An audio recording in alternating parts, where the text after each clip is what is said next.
I be looking on my Instagram, and I know that there's so much people, like the youth, supports you so much.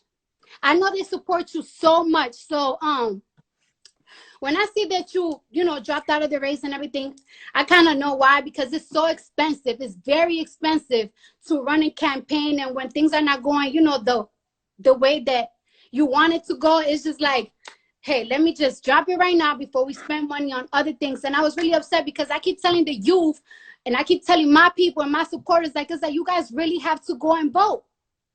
And now we are you know, now we're stuck between 45. We won't name them over here. You know what I'm saying? We ain't gonna name them over here. So now we have 45 and Joe Biden. And you know me, since I've been so on you and so focused on you, I haven't really done my research well on Joe Biden. I kind of do, but not as much. And you know, I'm just gonna go with Joe Biden because I cannot see the next step of America being ran by number 45. Like, I think, and I don't know, you tell me, I think we are going to enter like a recession.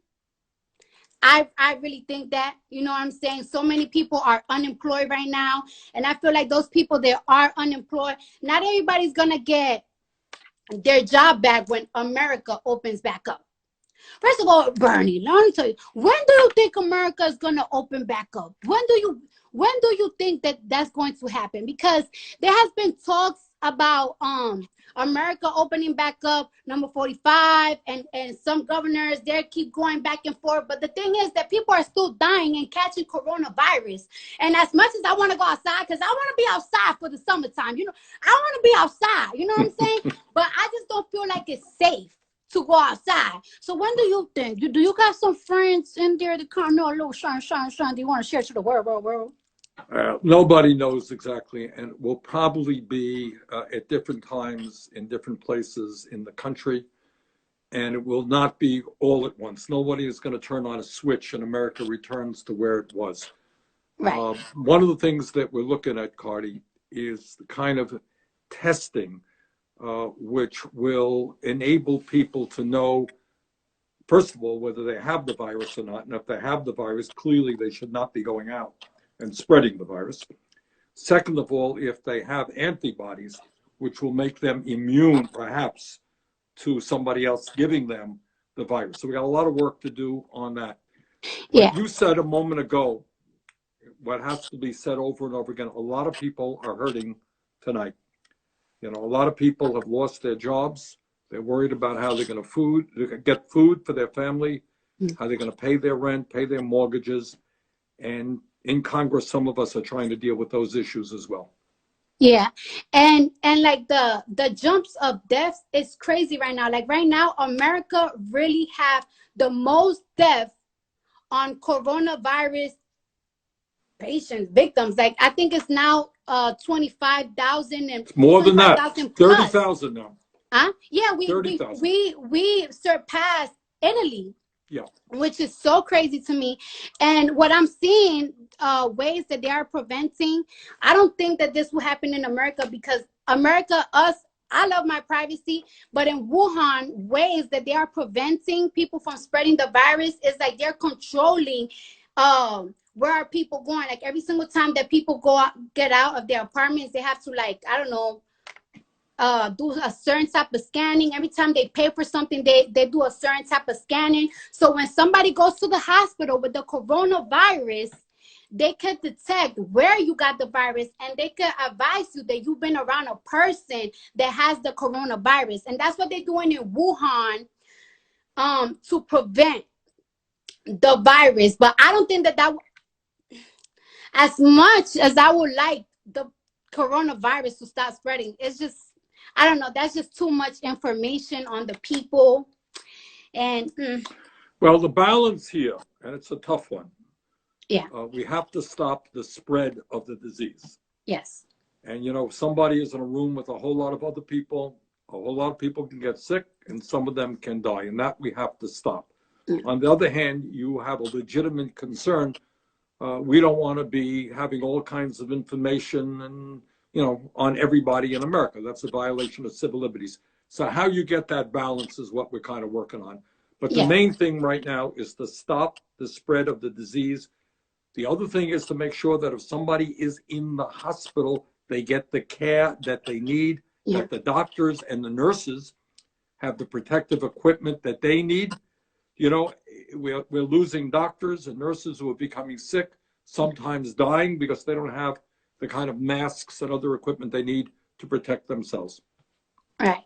And you know, and it really makes me sad because there are like some patients, like I know somebody that have somebody in the hospital right now with coronavirus, and it's like they are in a very bad state. And it makes me sad that they cannot have their family around them to nurture them, to hold their hands and say like everything is going to be all right.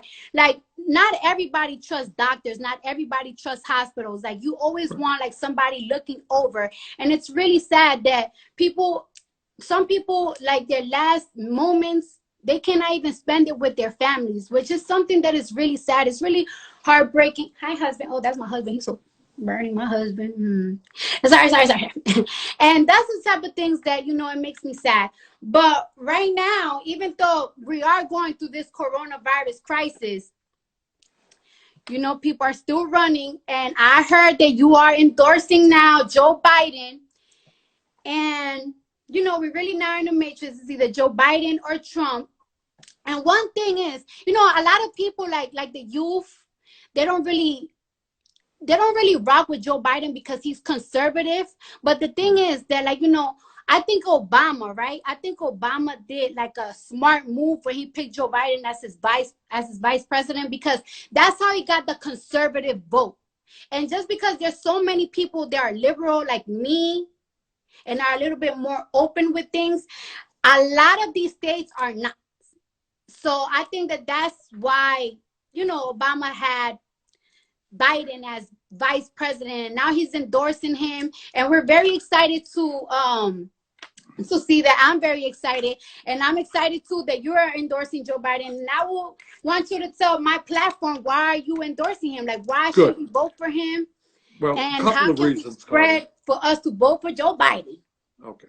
First point is that when I announced that I was running for president, and there were like 18 people running, you know, what I said is, if I don't win, and I tried hard to win, I will endorse the Democrat who wins, because Donald Trump is, to my mind, the most dangerous president in the modern history of America. This is a guy who lies all the time. He doesn't believe in science. He downplayed this whole coronavirus, which has led to the deaths of many thousands of people unnecessarily. He doesn't believe in the Constitution. He thinks he's above the law. So this is a bad news guy that has got to be defeated. And I will do everything that I can to defeat him. What I am also trying to do right now, Claudia, is to work with Joe to see that he becomes a more progressive candidate. Right? In other words, what I want to see him stand for, which he will, is to raise the minimum wage to at least $15 an hour, to make sure that all of our young people have the opportunity to go to college regardless of their income. All right? To cancel student debt for a lot of people. I would go further in all of these areas than he goes, but he is moving in the right direction. He's moving in the right direction on immigration reform. I think you will be pleased to hear what he has to say. I know that criminal justice and the number of people who are in jail today, often African American or Latino, disproportionately, is an issue of concern to you. I think you'll be hearing him making some pretty strong statements about the need for criminal justice reform to make sure that we're not throwing young people into jail, but getting